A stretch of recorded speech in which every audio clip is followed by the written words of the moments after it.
Il y a un an naissait la coopérative militaire d'épargne et de crédit COMEC, institution financière exclusivement réservée aux forces armées togolaises qui, durant 12 mois, aura coopté 12 000 adhérents et accordé près de 3 milliards de francs CFA en prêt. Des chiffres satisfaisants présentés ce matin lors de l'Assemblée générale ordinaire à l'état-major général des forces armées togolaises. L'ITIES s'apprête à élaborer son rapport au titre de l'année 2014.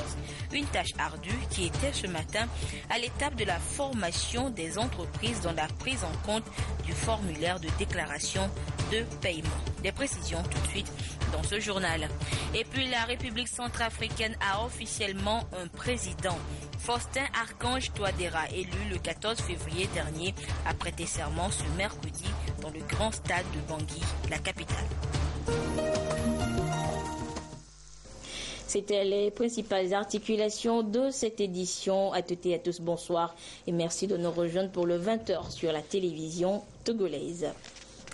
À la présidence de la République cet après-midi, le chef de l'État Faure Sezimna Gnazingbe a reçu une délégation de la Bourse régionale des valeurs mobilières BRVM, conduite par le président de l'institution Pierre Atepa Goudiaby. La dite délégation est allée rendre compte au chef de l'état de l'évolution du marché de la bourse et de la bonne performance réalisée par la BRVM l'année dernière. Les précisions avec Tchassinam Baga. Nous sommes venus rendre compte à son Excellence, Monsieur le Président de la République, de l'évolution du marché et du travail que la bourse est en train de faire. Vous le savez certainement, notre bourse a été l'année dernière la bourse africaine qui a eu la meilleure performance. La bourse a eu une performance de 17%. Et je dois au passage, puisqu'il est de chez vous, dire que c'est d'abord grâce à son directeur général qui est là, M. Félix Abenouvé, qui a fait de cet instrument-là une des premières bourses africaines en moins de 5 ans.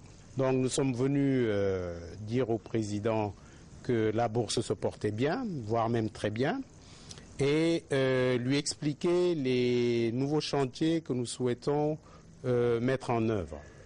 Il s'agit entre autres, et là nous sommes tombés non seulement d'accord, mais c'était une des visions du président lui-même, nous voulons faire un compartiment pour que les PME, les petites et moyennes entreprises, puissent accéder aux cotations. Et Monsieur le Président de la République nous a encouragés en cela.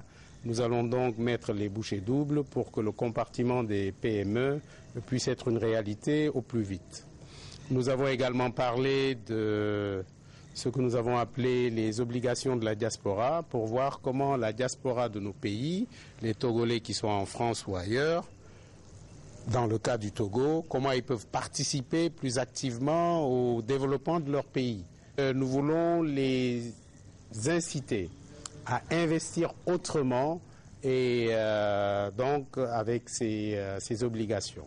Nous avons également parlé du troisième gros chantier qui est le compartiment des mines. Vous savez que nos pays regorgent de ressources minières.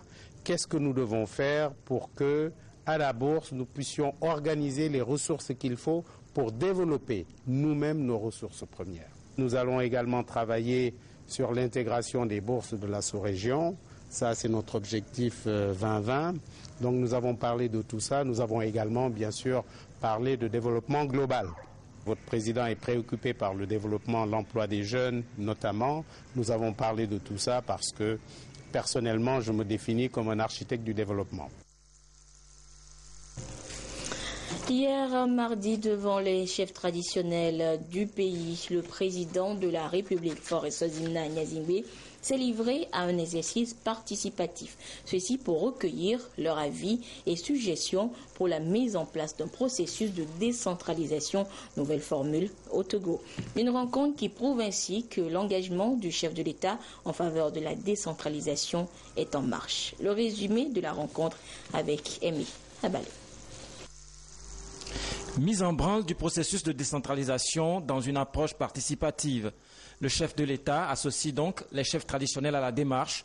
Ceux-ci sont appelés à bien maîtriser le projet de loi relatif à la création de nouvelles communes, son esprit, sa mise en œuvre, puis exprimer leurs attentes.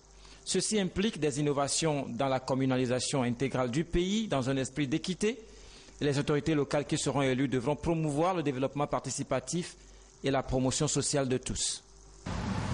Une feuille de route a été proposée au gouvernement et c'est ce que nous essayons de mettre en œuvre. Mais le gouvernement ne peut pas tout seul décider. Nous sommes obligés de tenir compte des avis des uns et des autres, dont les avis des chefs traditionnels que vous êtes.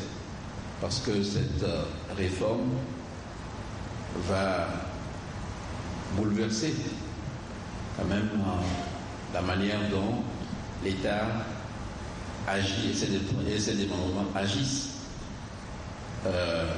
dans vos cantons, dans vos préfectures. Je crois qu'aujourd'hui, ce que nous voulons tous, c'est de faire reculer la pauvreté dans notre pays et de vivre mieux. Donc, le message, vous le porterez, mais nous également, nous aussi, nous le porterons dans les régions, dans les préfectures et s'il le faut dans les cantons pour que tout le monde comprenne bien ce dont il s'agit. Ces têtes couronnées devront donc relayer auprès de leur base cette information capitale qui, de façon structurelle, va modifier l'organisation administrative du pays. Ainsi ficelé avec l'apport de tous, le mécanisme sera plus que viable. Les communes togolaises seront plus dynamiques et dotées de bons plans de développement avec une synergie d'action entre les chefs cantons, les maires et les préfets. Et l'État leur promet son accompagnement. Tous les élus locaux devront désormais s'illustrer donc comme de véritables acteurs de développement, une vision novatrice saluée par les garants des us et coutumes qui ont promis de s'impliquer effectivement dans ce processus de décentralisation en vue de contribuer à sa réussite. Ces échanges vont se poursuivre et s'élargir à d'autres composantes de la nation, une démarche voulue par le président de la République dans le but d'associer tous les acteurs concernés à ces questions relevant de la vie nationale. L'autre important chantier ouvert par le chef de l'État est l'immense programme de modernisation de l'armée. Au chapitre de ce programme s'inscrit la COMEC, Coopérative militaire d'épargne et de crédit. Lancée il y a 1 an, la coopérative n'enregistre que de bons points au titre des adhésions et surtout des crédits et épargnes. Des précisions avec le compte-rendu de l'Assemblée générale ordinaire de la COMEC avec Félix Semdacha.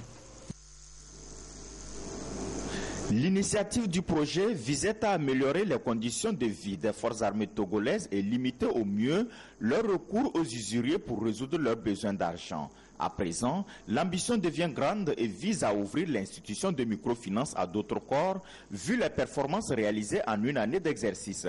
Voilà ce qui ressort de cette Assemblée générale ordinaire de la coopérative militaire d'épargne et de crédit. En 1 an, Dieu merci, nous avons pu avoir plus de 12 000 adhérents. Et nous sommes actuellement à près de 3 milliards de cotisations. Le président de la République, son Excellence Faure Eswazina Gnassingbé, nous a apporté une aide substantielle de 1 milliard de francs CFA. Fort de cela, nous avons pu octroyer près de 4 000 crédits. Nous sommes en train de faire un effort pour que nos collègues des autres institutions, à savoir la police, les sapeurs-pompiers, puissent être avec nous. Les résultats sont là et témoignent que l'initiateur du projet a vu juste. Toutefois, la rigueur dans la gouvernance est de mise afin de garantir à la coopérative une pérennité, raison pour laquelle le général Félix Abalo-Kadanga, chef d'état-major général des forces armées togolaises, tout en témoignant sa gratitude au chef de l'État pour l'institution de cette coopérative et ses appuis multiformes, a salué les actions menées par les acteurs engagés dans la gestion de l'institution, actions qui ont permis l'atteinte des résultats présentés et les a encouragés à atteindre encore plus de succès. Avant l'élaboration du rapport 2014 de l'initiative pour la transparence dans les industries extractives ITIE, un exercice préalable s'impose, celui de recueillir les déclarations de paiement des différentes entreprises. Et ce matin, il était question de faire découvrir le formulaire de déclaration de ces paiements aussi bien aux entreprises elles-mêmes qu'aux organes étatiques en charge de la collecte de ces fonds. Les précisions avec Serge Tastom et Ramdan Bassina. Afin de finaliser le rapport 2014 de l'initiative pour la transparence dans les industries extractives du Togo, ITIE, les parties prenantes se forment sur le formulaire de déclaration pour l'élaboration du dit rapport. La publication des rapports est une démarche fondamentale car de ce mécanisme dépendra le maintien ou non du Togo parmi les pays conformes dans le processus de gestion du secteur extractif. Le gouvernement, à travers le comité de pilotage de l'ITIE Togo et le Conseil national de supervision de l'ITIE Togo ont organisé cette formation pour le remplissage des formulaires de déclaration. Disons que pour l'élaboration du rapport ITIE 2014, le gouvernement a recruté un conciliateur. Mais avant l'élaboration de ce rapport, il a été demandé au conciliateur de faire une étude de cadrage pour définir le référentiel de ce rapport. L'ITIE est une nouvelle approche pour promouvoir la bonne gouvernance, la transparence et la redevabilité dans les activités minières. Et les parties prenantes doivent être bien imprégnées de cette nouvelle donne. La présentation a porté sur plusieurs modules. Le premier module comprend en fait le périmètre de conciliation en termes d'entreprises sélectionnées, flux et administration publique qui ont été sélectionnés et approuvés par le comité ITIE. Le deuxième module porte sur le formulaire de déclaration lui-même qui comporte bien entendu essentiellement le formulaire sur les paiements mais également différents annexes destinés à collecter les autres informations exigées par la norme. Le Togo a adhéré à l'ITIE en 2010 et a obtenu le statut de pays conforme en 2013. Ce rapport 2014, une fois élaboré, sera disséminé dans toutes les zones extractives du Togo. Les acteurs du monde économique étaient réunis hier à Lomé pour la revue du plan d'action de la réforme de la gestion des finances publiques à fin décembre 2015. Un exercice qui a pour but de permettre à notre pays de disposer d'un cadre juridique normalisé conforme aux standards internationaux et aux normes communautaires.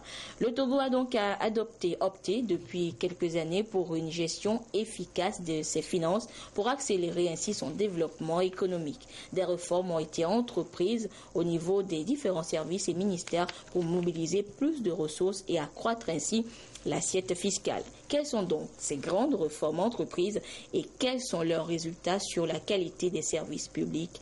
Les réponses dans ce dossier réalisé par Carmen Madji à Cap. Depuis 2008, le gouvernement a entrepris d'importantes réformes pour assainir les finances publiques et améliorer les performances économiques. Des mesures ont justement été prises dans tous les domaines pour lever les goulots d'étranglement qui freinent le développement.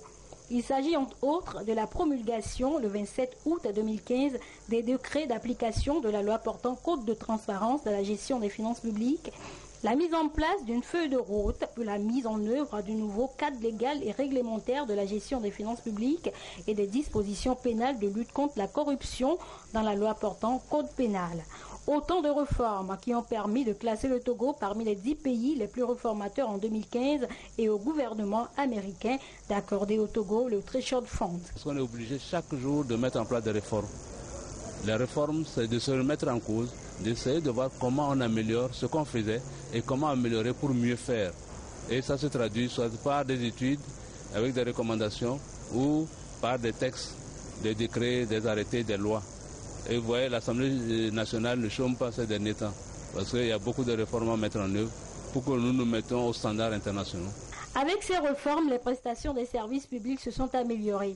À fin 2015, les recettes publiques se sont élevées à 848 milliards 98 millions de francs CFA par rapport à une prévision annuelle de 815 milliards 90 millions de francs CFA, tandis que les dépenses se situent entre 864 milliards 36 millions de francs CFA pour une prévision annuelle de 815 milliards 90 millions de francs CFA au titre de la loi de finances 2015.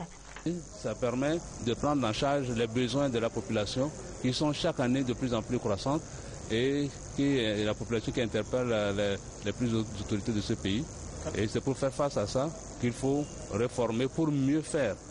Mais comme souvent il y a une confusion, l'OTR n'a jamais augmenté les taux d'imposition. Maintenant, c'est de chercher à voir comment faire pour mieux collecter les recettes et au niveau des dépenses avec l'informatisation de tout le système de gestion des finances publiques pour mieux gérer les recettes collectées.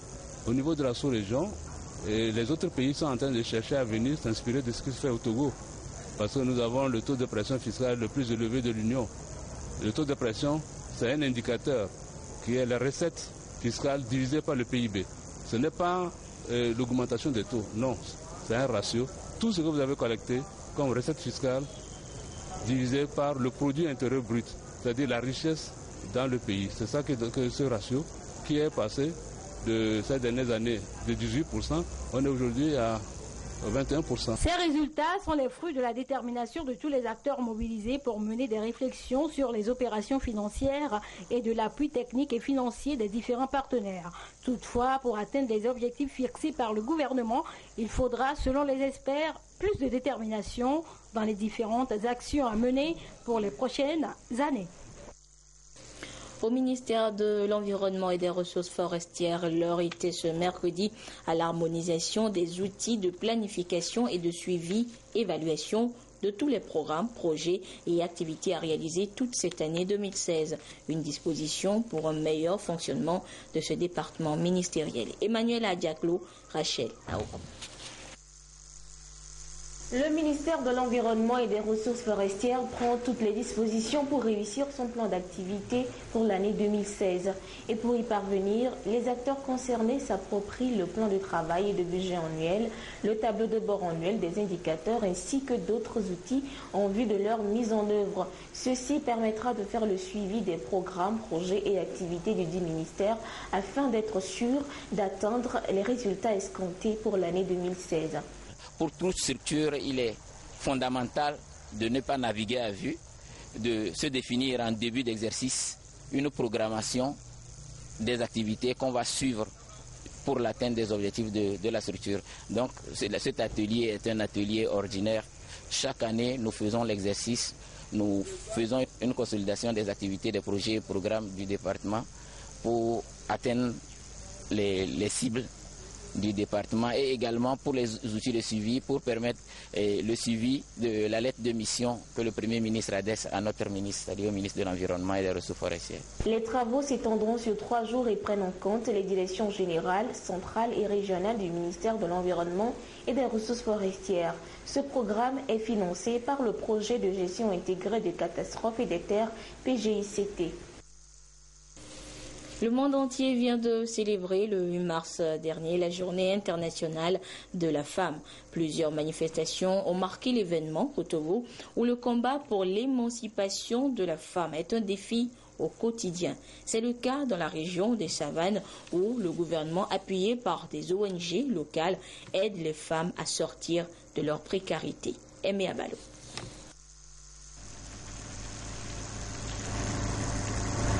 Au Togo, la dernière enquête QUIB, questionnaire unifié des indicateurs de base du bien-être, révèle que l'incidence de la pauvreté est passée de 58,7% en 2011 à 55,1% en 2015. Ces résultats sont caractérisés par des disparités régionales assez remarquables. La région des Savanes, 600 000 habitants, est la plus touchée par la pauvreté avec un taux élevé de femmes. L'émancipation de celles-ci se trouve freinée par les pesanteurs socioculturelles. Pour y faire face, 3 grands programmes ont été mis en œuvre par le gouvernement. Le premier programme, c'est l'autonomisation de la femme, l'autonomisation économique de la femme. Le deuxième, c'est la protection et la promotion des droits de la femme. Et le troisième programme, c'est la promotion de la famille et la scolarisation de la jeune fille. Les femmes sont donc formées et alphabétisées à entreprendre des activités génératrices de revenus et à organiser leurs groupements coopératifs. Les actions de l'État sont relayées sur le terrain par des sensibilisations sur l'accès aux droits et aux facteurs de production, ce qui prend en compte aussi bien les populations locales que nomades. On échange autour des questions liées à l'accès à la terre qui est pour les femmes, à l'accès à l'éducation, l'accès au crédit. Donc tout ça, ça fait partie des thématiques de sensibilisation que nous menons. Nous avons un autre programme qui couvre 7 pays et qui est essentiellement axé sur une offre éducative adaptée aux populations pastorales. Et le programme, c'est bien sûr l'alphabétisation, l'ouverture des centres d'alphabétisation au profit de ces populations nomades, essentiellement pour les femmes qui souvent se déplacent avec leur mari, qui restent sans rien faire. Actuellement, nous accompagnons 3 coopératives de femmes et dans Tone ici, spécialement à Tsubour-Toti et à Korbongo, en matière de poterie. Le village de Sabor-Toti se trouve à 5 km de la ville de Dapaon. 2300 âmes qui vivent essentiellement de l'agriculture. Les femmes, grâce à l'appui de l'ONG CDD, ont amélioré leurs activités de poterie, ce qui a une incidence positive sur leurs revenus. Les avantages que l'alphabétisation m'a apporté, je ne peux pas franchement le dire ici parce que ça m'a permis moi aussi d'apporter un appui à ma communauté et de pouvoir m'épanouir. Ces changements font aussi la fierté des hommes impliqués dans les sensibilisations sur le développement participatif et inclusif. Je ne peux pas être jaloux d'eux parce qu'au niveau du support des enfants, elles interviennent aussi correctement. Donc je ne peux pas être jaloux. Quand elles font les travaux, moi-même j'interviens pour les aider, pour qu'on se développe. Dans le quartier ici, il n'y a pas une fille qui a déjà l'âge de 7 ans qui ne va pas à l'école. J'ai au moins 10 filles qui vont à l'école. Les transformations structurelles qui s'opèrent dans ces communautés sont donc le fruit d'une action concertée entre l'État et les ONG, mais il faut beaucoup plus de moyens pour atteindre de meilleurs résultats. Ce communiqué pour poursuivre cette édition. Le gouvernement rappelle à la population togolaise que la traditionnelle opération citoyenne Togo propre organisée tous les premiers samedis du mois aura lieu le samedi 2 avril 2016 de 6h à 8h sur l'ensemble du territoire national. Il invite à cet effet les autorités locales, notamment les préfets, les présidents des délégations spéciales, les chefs cantons, les chefs de village et de quartier, ainsi que les syndicats, les comités de développement des villages et des quartiers, les associations de protection de l'environnement à prendre les dispositions nécessaires pour assurer l'effectivité de cette opération. Les responsables des administrations publiques et privées sont également priés de mobiliser massivement leurs agents afin de contribuer au succès de cette journée. Je vous le disais également en titre, le nouveau président de la République centrafricaine, Faustin Archange Touadéra, élu le 14 février dernier, est officiellement entré en fonction ce mercredi. Une investiture qui met fin à 3 ans de transition conduite par Catherine Samba Panza. 3 années caractérisées par des conflits intercommunautaires et religieux. Un nouveau jour se lève ainsi en Centrafrique et de nouveaux défis attendent le locataire du palais présidentiel de la Renaissance en Centrafrique. Augustin Kossi.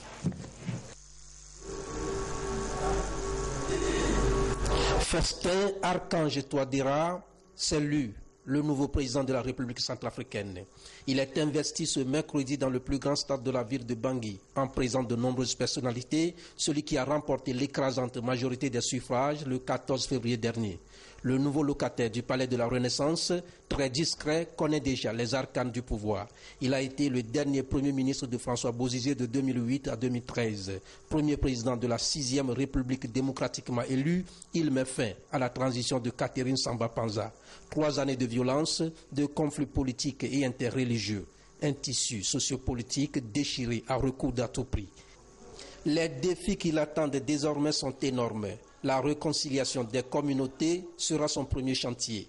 La relance de l'économie est également capitale et urgente. Tous les secteurs sont quasiment à l'arrêt. Il s'agira pour lui de tout reconstruire, la santé, la sécurité, l'éducation, de même que les infrastructures. Le nouveau président, professeur de mathématiques, n'est pas un politicien de métier. Pourtant, c'est lui qui aura conduit de main de maître le dialogue pouvoir, opposition, société civile et mouvement rebelle de 2008. Déploiera-t-il le même talent d'homme de compromis pour former son gouvernement?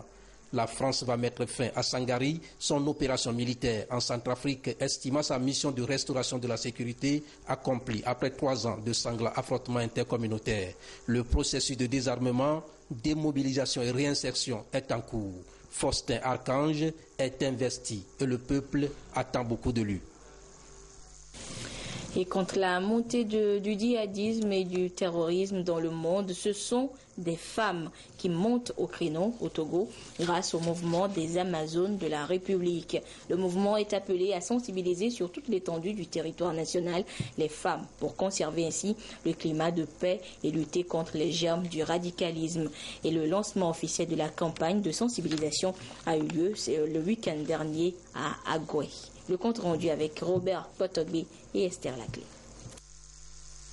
Face à la recrudescence des actes de terrorisme dans le monde, le mouvement Les Amazones de la République opte pour la sensibilisation en vue de prévenir le mal à la source. Au démarrage de cette vaste campagne nationale, 2 préfectures ont été ciblées, celle du Golfe et de Zio, et les femmes des 2 préfectures ont été appelées à éduquer et à sensibiliser les populations des différentes communautés. Les femmes, elles doivent prendre leur courage. Ce que nous sommes en train de faire, ce n'est pas facile. Donc, elles doivent, l'esprit de contribution, la culture de renseignement doit être au-dessus des intérêts personnels. C'est à ce titre que les femmes peuvent s'impliquer davantage. Presque toutes les préfectures seront couvertes et des sensibilisations de masse axées sur des porte-à-porte. Nous avons défini plusieurs stratégies, dont l'éducation de masse, c'est-à-dire on va aller de village en village, de ville en ville, regrouper les personnes ressources, les demander, les conscientiser sur le phénomène. Donc il faut amener des gens à prendre conscience du problème et de s'impliquer. Et là, quand tout le monde s'implique, je pense que ça va marcher. Leaders d'opinion, chefs traditionnels, autorités religieuses, musulmanes et chrétiennes ont convié l'assistance à préserver le climat de paix qui règne au Togo. Un mini-gala de football a opposé 9 équipes féminines. La formation d'Agualegopé s'est adjugée le trophée mis en jeu. Le printemps de la coopération germano-togolaise sera célébré à Lomé les 4 et 5 avril prochains. Une délégation de diplomates, d'hommes d'affaires et de députés allemands est attendue à cet effet la semaine prochaine dans notre capitale. Et en prélude à cet événement, la jeunesse de l'Alliance nationale pour le changement ANC s'exprime. C'était ce matin donc lors d'une conférence de presse. Le compte rendu avec Gérard Lagoudou et Prudence Zinsou. La jeunesse de l'Alliance nationale pour le changement ANC exprime ses préoccupations quant à la mise en œuvre des projets issus de la reprise de la coopération germano-togolaise. Avec le renforcement des relations entre Lomé et Berlin, la JNC appelle à une nouvelle orientation de cette coopération. Nous ne sommes pas contre la reprise de la coopération entre l'Allemagne et le Togo, mais nous voulons que ça soit une coopération gagnante-gagnante et que les Togolais aussi bénéficient des fruits de cette coopération. La jeunesse de l'ANC, tout en saluant la mise en œuvre des programmes agroalimentaires et de renforcement de la résilience sur la période 2014-2019, projet initié par l'Allemagne, appelle à des actions liées à la promotion de la femme et de la jeunesse togolaise. Ce communiqué conjoint du ministre de la fonction publique et de son collègue de la santé pour poursuivre cette édition. Les 2 ministres informent les candidats au concours de recrutement direct régional du personnel médical, paramédical, administratif et d'appui pour le compte du ministère de la Santé et de la Protection sociale, session du 19 avril 2016 que l'âge limite de 45 ans pour le dépôt des dossiers de candidature est exceptionnellement porté à 50 ans pour les candidats médecins exerçant en qualité de contractuels dans les structures publiques de soins. À cet effet, la date limite de dépôt des dossiers de candidature initialement prévue pour le 31 mars 2016 est reportée au jeudi 7 avril 2016 à 17h. La date de l'écrit reste inchangée. Les natifs du canton de Goubi, dans la préfecture de Tchamba, ont célébré la semaine dernière leur fête traditionnelle dénommée Agodobi. L'apothéose de la fête de retrouvailles a été rehaussée donc par la présence du président de l'Assemblée nationale, Dama Dramani. Le compte rendu de la fête avec la marque Bodjon.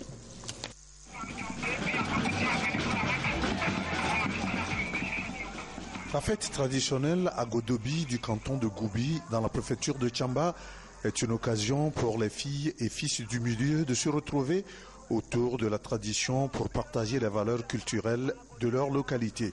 Plusieurs personnalités ont pris part à cette apothéose, dont le président de l'Assemblée nationale, Dama Dramani.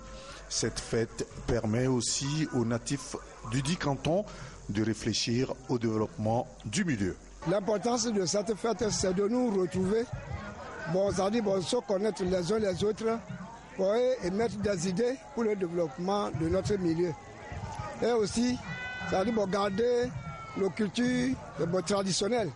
On manque beaucoup de choses. Au niveau de l'éducation, il y a quelquefois la déperdition scolaire. Les munis et paysans sont toujours gênés par les peuls nomades. Surtout pendant les nuits, qui conduisent leurs bêtes. Il y a beaucoup de ravages. Donc alors, tout ça, ça nous met vraiment en problème. Il faut qu'on se réunisse et penser à tout ça pour qu'on puisse développer notre village. Pour cette 10e édition, la fête traditionnelle Agodobi interpelle tous les fils à être artisans effectifs de leur marche en avant et appelle les jeunes à consolider leur lien d'appartenir à une même entité villageoise pour le renforcement des actions dans la pratique de la culture traditionnelle qui tendent à être oubliées au profit des cultures exotiques. La direction générale de la CET informe son aimable clientèle que suite au piochage des câbles du réseau souterrain par une entreprise de la place mercredi 30 mars 2016 à 12h30, la fourniture du courant électrique connaît des perturbations dans la ville de Lomé et de ses environs. Les équipes techniques de la CET sont à pied d'œuvre pour un retour à la normale dans les meilleurs délais. La direction générale de la CET présente ses excuses aux clients concernés par le désagrément et les remercie pour leur compréhension. Fin de cette édition. Merci à vous qui l'avez suivi un peu partout grâce à la télévision togolaise, notamment du côté de Goubi, dans la préfecture de Tchamba. Au revoir.